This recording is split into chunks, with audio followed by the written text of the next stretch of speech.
دوستوں، مغلز کے بعد اگر کسی نے سب سے زیادہ حکومت کی ہے تو وہ ہے نظام۔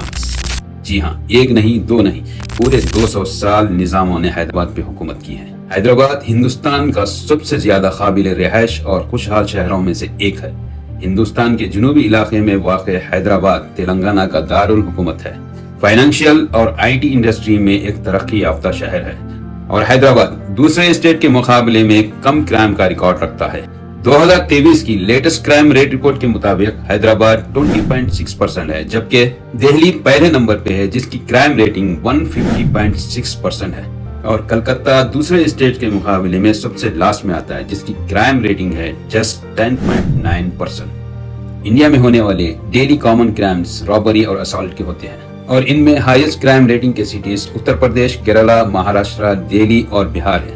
تو حیدرآباد لاسٹ سیکنڈ ریٹنگ میں آتا ہے، جو بھارت میں سب سے کم کرائم والا شہر ہے۔ بہرکیف ہم واپس چلتے ہیں حیدرآباد کی نظاموں کی 200 سال حکومت کا جائزہ لینے کے لیے، اور یہ جاننے کے لیے کہ کون سے نظام نے کتنے سال حکومت کی، اور نظاموں نے ہندوستان میں ہونے والی دقیانوسی رواج کو ختم کر کے عوام کو راحت دلائی۔ ریاست حیدرآباد جو اب ہندوستانی ریاستوں تلنگانہ اور آندھرا پردیش پر مشتمل ہے، 1724 سے 1948 تک 2 صدیوں تک نظاموں کے زیر انتظام رہی۔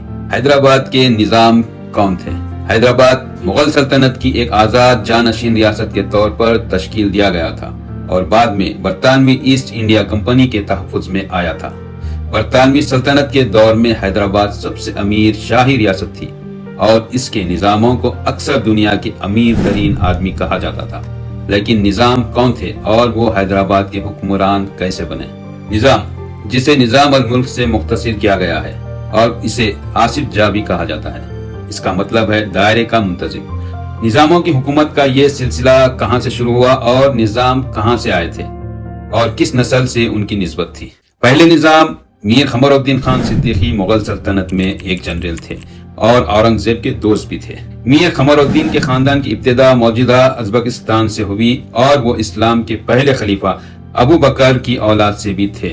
اورنگزیب کی موت کے بعد میر قمر الدین نے اورنگزیب کے بیٹوں کے درمیان جانشینی کی جنگ کا فائدہ اٹھایا، اور دکن کے مستقبل حکمران بننے کے لیے اپنی پوزیشن کو سنبھالا۔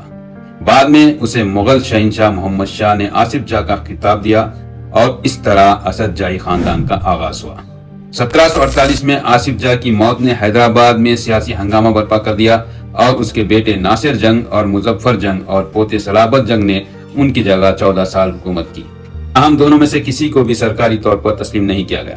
میر قمر الدین کے چھوٹے بیٹے میر نظام علی خان صدیقی نے 1962 میں صلبت جنگ کو ختم کرنے کے بعد تخت سنبھالا، اور تقریباً نصف صدی تک 1803 تک حکومت کی۔ آصف جاہ دوم ایک زبردست رہنما کے طور پر جانے جاتے تھے، جس نے مرہٹوں کے خلاف بہت سی لڑائیاں جیتی۔ تاہم بعد میں اسے راکیش بھون کی لڑائی میں مادھوراؤ اول اور راکیش ناتھ راؤ کے ہاتھوں شکست ہوئی۔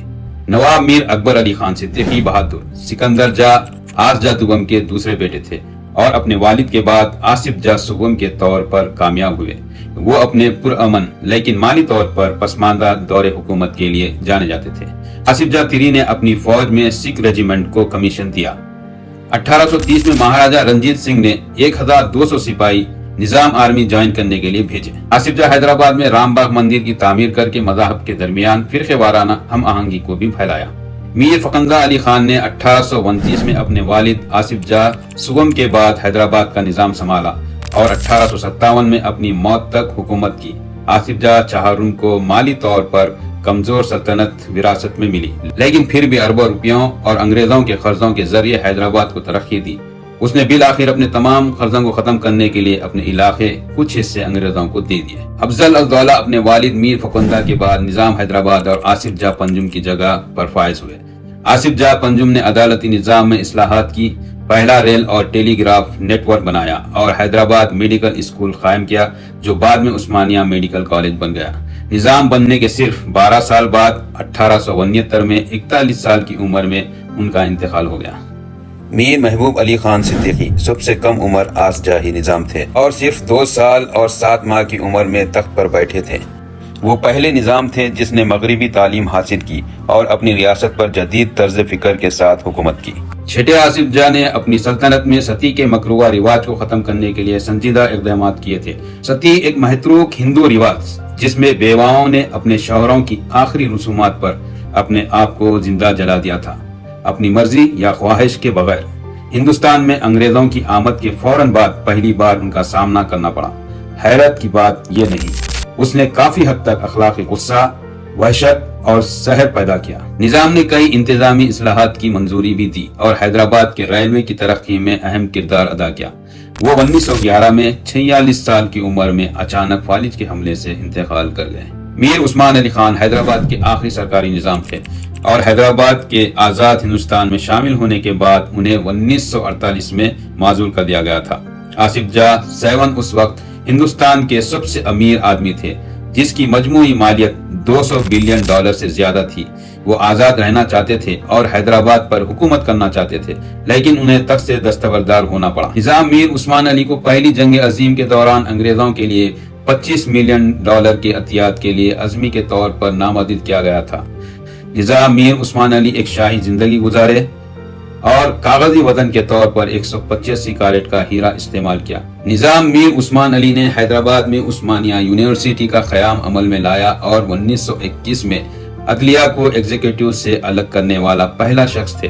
1948 میں حیدرآباد کے ہندوستان پر چڑھنے کے بعد نظام حکومت کو ختم کر دیا گیا، تاہم نظام حیدرآباد کا خطاب آخری نظام میر عثمان علی خان کے پوتے مکرم جاہ کو دیا گیا۔ اپنے بیشروں کی طرح مکرم جاہ بھی ہندوستان کے امیر ترین آدمی تھے۔ کم از کم 1980 کی دہائی تک مکرم جاہ ایک دکھاوا نظام تھے اور ان کے پاس اختیارات نہیں تھے۔ وہ اپنی زندگی کا بیشتر حصہ استنبول ترکی میں مقیم رہے اور 15 جنوری 2023 کو انتقال کر گئے۔